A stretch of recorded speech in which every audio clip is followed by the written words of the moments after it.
June மாதம் 6ஆம் தேதி மாலை 3 மணி இந்த நேரங்களுக்குள்ள வந்த மிக முக்கியமான செய்திகளுடைய சுருக்கமாக இந்த வீடியோ இருக்க போகுது. சிறைச்சாலைக்குள், அதாவது நீர்கொழும்பு சிறைச்சாலைக்குள் ஏற்பட்டிருக்கின்ற இந்த அசம்பாவிதம், குறிப்பாக 2 குழுக்களுக்கு இடையில் ஏற்பட்ட மோதல் மிகப்பெரிய ஒரு கலவரமாக இன்று சிறைச்சாலைக்குள் பதிவாகி இருக்கிறது. நேற்றைய நாள்ல இந்த கலவரம், இந்த அடிதடி இடம்பெற்றிருந்தது 2 குழுக்களுக்கு இடையில். இதுல 2 பேர் உயிரிழந்திருந்தாங்க. இது நேற்றைய நாள்ல கட்டுப்பாட்டுக்குள் கொண்டு வரப்பட்டிருந்தாலும் கூட இன்று காலை வேளையில மீண்டும் இந்த 2 குழுக்களுக்குமான இந்த பிரச்சனை அல்லது இந்த கலவரம் மீண்டும் வெடித்திருக்கிறது. அங்கு தங்கியிருக்கின்ற சிறை கைதிகளுக்கான உணவு, காலை உணவு காலை 10 மணி அளவில் வழங்குவதற்காக சிறைச்சாலைகள் அதிகாரிகள் அங்கு சென்ற போது அங்கிருந்த குழுக்கள் மீண்டும் சிறைச்சாலை அதிகாரிகளை தாக்க முற்பட்டிருக்காங்க. இது தடுப்பதற்கான நடவடிக்கைகளை மேற்கொள்ளும் போது 2 குழுக்கள் இடையில மீண்டும் இந்த மோதல் வெடித்திருக்கிறது. இந்த மோதல் காரணமாக இதுவரைக்கும் 100க்கும் அதிகமானவங்க காயமடைந்திருப்பதாக சொல்லப்படுது. தேசிய வைத்தியசாலை, நீர்கொழும்பு வைத்தியசாலை, புத்தளம் வைத்தியசாலை ஆகிய வைத்தியசாலைகள் இவர்கள் சிகிச்சைக்காக அனுமதிக்கப்பட்டிருக்காங்க. இதுவரைக்கும் 25 பேர் உயிரிழந்திருப்பதாக உத்தியோகபூர்வமாக அறிவிக்கப்பட்டிருக்கிறது. இதுல 20 சிறை கைதிகள், 5 சிறைச்சாலை அதிகாரிகள், இதுல போலீஸ் அதிகாரிகளும் உள்ளடங்குவதாக சொல்லப்படுது. இன்னும் 8 சிறைச்சாலை அதிகாரிகள், போலீஸ் அதிகாரிகள், இராணுவத்தின் ஒரு சில இராணுவ அதிகாரிகள், இவங்கள 8 பேர், கிட்டத்தட்ட 8 பேர் தேசிய வைத்தியசாலைக்கு உடனடியாக அவசர சிகிச்சை பிரிவுக்கு அனுமதிக்கப்பட்டுள்ளதாகவும் இறுதியாக போலீஸ் பக்கமாக உத்தியோகபூர்வமாக வழங்கப்பட்ட தகவல்கள்ல சொல்லப்பட்டிருக்கு. අද දින උදේ වරුවේ නිලදා වන්දනාගාර නිලධාරීන් විසින් ඔවුන්ට උදෑසන ආහාරය ලබා දීමට ගිය අවස්ථාවේ නැවත වරක් ඔවුන් අතර ඇතිවෙච්ච ඝට්ටනයක් තුළින් නැවත ආරවුලක් ඇති වුණා. එහිදී ඒ අවස්ථාවේ සිටි වන්දනාගාර නිලධාරීන් විසින් ඒ පාලනය කිරීමට උත්සාහ කළා. පාලනය කිරීමට ගිය නිලධාරීන්ට ඔවුන් එම කණ්ඩායම් විසින් නැවත වරක් වන්දනාගාර නිලධාරීන්ට පහර දුන්නා. இந்த பிரச்சனை இன்று காலை வேளையில ஏற்பட்ட போது 2 குழுக்களுக்கு இடையில இந்த முதல் உக்கிரமடைந்ததை தொடர்ந்து சிறை காவலாளர்கள் அல்லது சிறை அதிகாரிகள் இவர்களை தடுக்க முயற்சித்த போது பலமாக அந்த அதிகாரிகள் மீது இவர்கள் தாக்குதல் நடத்திவிட்டு சிறைச்சாலையினுடைய பிரதான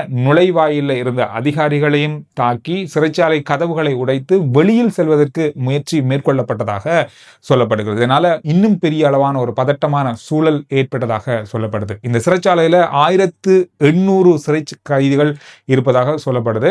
இதுல 26 முக்கியமான பாதாள உலகத்தை சேர்ந்த உறுப்பினர்கள், போதைப் பொருளோடு சம்பந்தப்பட்ட முக்கிய உறுப்பினர்கள் இந்த சிறைச்சாலையில தடுத்து வைக்கப்பட்டிருக்காங்க.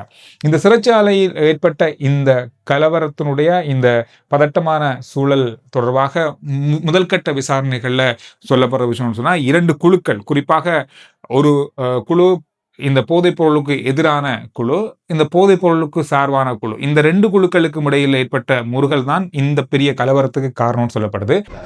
සැකකරුවන් රඳවන බන්ධනාගාරේ වෙන දෙපිරිසක් අතර හා පාතාලේ සම්බන්ධ මත්ද්‍රව්‍ය වලට අදාළව ඇතිවෙච්ච ගැටුම්. එතකොට මේක කාන්තාංශයට කිසිසේත්ම බලපාන්නේ නැහැ. නමුත් ඔවුන් මේකට සහයෝගයක් වශයෙන් මේ වෙනත් ආකාරයකට කටයුතු කරන බව මේ අවස්ථාවේ මේ කියන්න පුළුවන්. ஒரு போதைப் பொருள் கடத்தல் தொடர்பான தகவலை வழங்கினார்கள் என்ற அந்த அடிப்படையில தான் இந்த குழுக்களுக்கு எதிரான மோதல்கள் ஆரம்பத்தில் ஏற்பட்டிருக்கிறது. நேற்றைய நாள்ல, நேற்று ஞாயிற்றுக்கிழமை தான் இந்த மோதல் பகல்ல ஏற்பட்டிருந்தது. எனவே இது கட்டுப்பாட்டுக்குள்ள கொண்டு வரப்பட்டு போலீஸ் பாதுகாப்பு, ராணுவ பாதுகாப்பு எல்லாம் வழங்கப்பட்டாலும் இன்று இந்த தாக்குதல் மீண்டும் இடம்பெற்றிருக்கிறது. சிறைச்சாலைக்குள்ள இருந்த பார்மசி, அதாவது மருந்தகத்தை உடைத்து அங்கிருந்த மருந்துகளை அவங்க சிறை கைதிகள் எடுத்திருக்காங்க. அதில் இருந்த பெயின் கில்லர், இந்த மாதிரியான மருந்துகள் பாவிக்கப்பட்டிருப்பதாகவும், அங்கிருந்த உடற்பயிற்சி நிலையத்தை உடைத்து அங்கிருந்த பொருட்கள்ல இருந்த இரும்புகளை எடுத்துக்கொண்டுதான் இந்த தாக்குதலுக்கு இவங்க பயன்படுத்தி இருக்காங்க அப்படின்ற மாதிரி முதல்கட்ட விசாரணைகள்லையும் சொல்லப்பட்டிருக்கிறது. இது மட்டுமில்லாமல் இந்த ஆயுத களஞ்சியத்தில் இருந்து ஏதாவது ஆயுதங்கள் எடுக்கப்பட்டிருக்கிறதா அல்லது திருடப்பட்டிருக்கிறதா என்ற மாதிரியான பலதரப்பட்ட விசாரணைகள் நேற்று இரவு நடந்திருந்தாலும் அது தொடர்பாக எந்த விதமான ஆயுதங்களும் பறி போகல அல்லது காணாமல் போகலன்றதை உறுதிப்படுத்தியிருந்தாங்க. எனவே இந்த இரும்புகளால தான் இங்கிருந்த கைதிகளுக்கு இடையிலான மோதல்ல இந்த தாக்குதல்கள் நடந்திருப்பதாக சொல்லப்பட்டிருக்கிறது. ඒ අනුව දැනට නිලධාරීන් කීප දෙනෙක් රෝහල්ගත කරලා තිනවා. එයින් කීප දෙනෙක් මිය ගොස් ඇති බව වාර්තා වෙලා තිනවා. තවද රැඳවියන්ද ප්‍රමාණයක් රෝහල්ගත කරලා තිනවා. ඔවුන්ගෙන් කීප දෙනෙක් මිය ගොස් ඇති බව මේ වන විට මට වාර්තා වෙලා තිනවා. ஆரம்பகட்ட விசாரணையில கட்டுவெல்கம பிரதேசத்தைச் சேர்ந்த சுரேஷ் என்பவர் தான் இந்த தாக்குதல் அல்லது இந்த கலவரத்தை முதன்மை நின்று நடத்தினார் அப்படின்ற மாதிரி சொல்லப்படுது. இவர் கெஹல்பத்ர பத்மனுடைய நெருங்கிய சகான்னு சொல்லப்படுது. இவர் கடந்த காலங்களில் கடத்தல், போதைப்பொருள் தொடர்பான குற்றச்சாட்டு, கொலை குற்றம், இந்த மாதிரியான பல குற்றச்சாட்டுக்கின் அடிப்படையில் இவர் தண்டனை பெற்று வராரு சிறைச்சாலையில். இவருடைய வழிகாட்டல்ல அல்லது இவருடைய தலைமையில தான் இந்த இரண்டு குழுக்களுக்கு இடையிலான இந்த மோதல் நடைபெற்றதாக சொல்லப்படுது. எனவே இது தொடர்பான விசாரணைகளும் இப்பொழுது ஆரம்பிக்கப்பட்டிருக்கிறது. இறுதியாக கிடைத்த செய்தியின் அடிப்படையில் இந்த சிறைச்சாலையில் இருக்கின்ற சிறை கைதிகளை வேறு சிறைகளுக்கு, இலங்கையில் இருக்கிற மற்ற சிறைச்சாலைகளுக்கு மாற்றுவதற்கான நடவடிக்கைகளை சிறைச்சாலை திணைக்களம் எடுத்திருப்பதாக சொல்லப்படுது. இந்த சிறைச்சாலை இப்பொழுது முற்றுமுழுதாக அதிகபட்ச இராணுவ பாதுகாப்பு வழங்கப்பட்டு அதிகளவான இராணுவத்தினர் இங்கு பாதுகாப்பு கடமைக்காக கொண்டு வரப்பட்டிருக்காங்க. அதாவது இந்த சிறைச்சாலையை சுற்றியுள்ள பிரதேசம், சிறைச்சாலைக்குள்ள மிகப்பெரிய அளவிலான பாதுகாப்பு நடவடிக்கைகள் இப்பொழுது மேற்கொள்ளப்பட்டிருப்பதாகவும் முற்றுமுழுதாக இப்பொழுது இராணுவத்தினருடைய போலீசாருடைய கட்டுப்பாட்டின் கீழே இந்த சிறைச்சாலை கொண்டு வரப்பட்டுள்ளதாக சொல்லப்பட்டிருக்கிறது. ஹெலிகாப்டர்கள் அதோட ட்ரோன் மூலமான கண்காணிப்பு நடவடிக்கைகளையும் இப்பொழுது பாதுகாப்பு பிரிவினர் மேற்கொண்டு வராங்க. இதைத் தொடர்ந்து இந்த சிறைச்சாலைக்குள்ள இருக்கின்றவர்களுடைய உறவினர்கள் சிறைச்சாலை வளாகத்தை அண்டியுள்ள பிரதேசங்களில் அதிகமாக கூடியிருக்கிறார்கள். அதை கட்டுப்படுத்தும் நடவடிக்கைகளையும் இப்பொழுது காவல்துறையினர் எடுத்து வராங்க.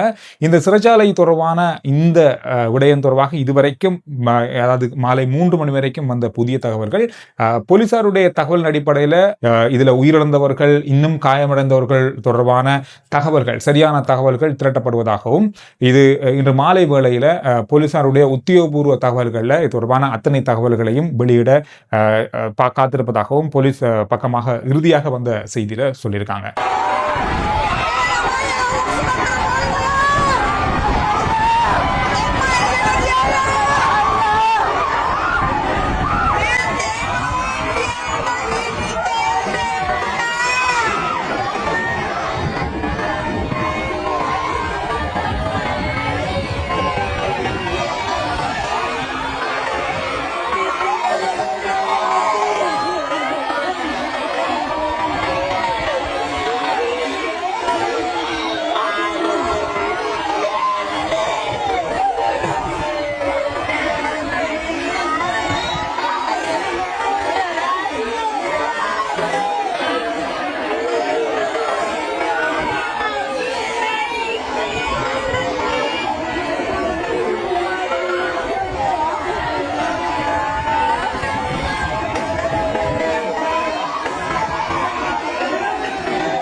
நீர்கொழும்பு சிறைச்சாலையில் ஏற்பட்டிருக்கின்ற இந்த பதட்டமான சூழல்ல என்னென்ன விடயங்கள் நடந்திருக்குன்றதை உத்தியோகபூர்வமாக போலீசார் பக்கமாகவும் இப்பொழுது வெளியாகி இருக்கின்ற தகவல்களின் அடிப்படையில் இந்த வீடியோவில் பதிவு செஞ்சிருக்கோம். எனவே மேலதிகமான தகவலோட நான் அடுத்த வீடியோவில் உங்களை சந்திக்கிறேன்.